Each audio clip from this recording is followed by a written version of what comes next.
আসসালামু আলাইকুম। আমরা জানবো সংবিধান থেকে কিছু গুরুত্বপূর্ণ প্রশ্ন উত্তর, যেগুলো প্রাইমারি, বিসিএস অন্যান্য পরীক্ষার জন্য খুবই গুরুত্বপূর্ণ। চ্যানেলটি সাবস্ক্রাইব করে সাথেই থাকুন। চলুন শুরু করি। বাংলাদেশ সংবিধানের কোন অনুচ্ছেদে নির্বাচন অনুষ্ঠানের সময় সম্পর্কে বলা আছে? নির্বাচন অনুষ্ঠান সময় সম্পর্কে বলা আছে 123 নং অনুচ্ছেদে। কোন অনুচ্ছেদে গ্রামাঞ্চলে বিদ্যুৎ সরবরাহ নিশ্চিতের কথা বলা হয়েছে? 16 নং অনুচ্ছেদে। বাংলাদেশ সংবিধানের দ্বাদশ সংশোধনের বিষয়বস্তু কি ছিল? সংসদীয় সরকার ব্যবস্থা পুনর্বিবর্তন। নিচের কোনটি অর্থ বিল সংক্রান্ত অনুচ্ছেদ? অর্থ বিল সংক্রান্ত অনুচ্ছেদ হচ্ছে 81। অর্থ বিল 81। আর আর্থিক বিবৃতির কথা বলা হচ্ছে 87 নং অনুচ্ছেদে।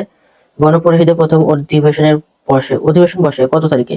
গণপরিষদে প্রথম অধিবেশন বসে 10 এপ্রিল 1972 সালে। সংবিধান গৃহীত হয় কত তারিখে? সংবিধান গৃহীত হয় বাংলায় 18 কার্তিক 1339 সালে। সংবিধান গৃহীত হয় 18 কার্তিক 1379, আর ইংরেজিতে হচ্ছে 16 ডিসেম্বর 1972। বাংলাদেশ সংবিধানের কত নং অনুচ্ছেদে শিক্ষার জন্য সাংবিধানিক অঙ্গীকার ব্যক্ত আছে? শিক্ষার জন্য সাংবিধানিক অঙ্গীকার ব্যক্ত আছে 17 নং অনুচ্ছেদে। পরিবেশের কথা বলা হয়েছে কত নং অনুচ্ছেদে?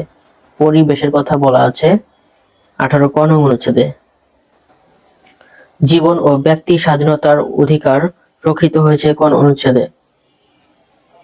32 নং অনুচ্ছেদে। সংবিধান সংশোধনের জন্য সংখ্যাগরিষ্ঠতা প্রয়োজন 2/3। বাংলাদেশ সংবিধানের কোন ভাগে নির্বাচন সম্পর্কে বলা হয়েছে? নির্বাচন সম্পর্কে বলা হয়েছে 7ম ভাগে।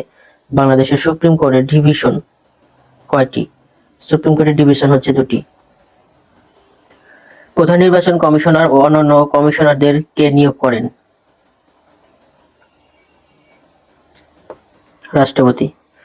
সর্বস্তরের নারী পুরুষের সমান অধিকার নিশ্চিত করার কথা বলা আছে সংবিধানের 28-2 নং অনুচ্ছেদে।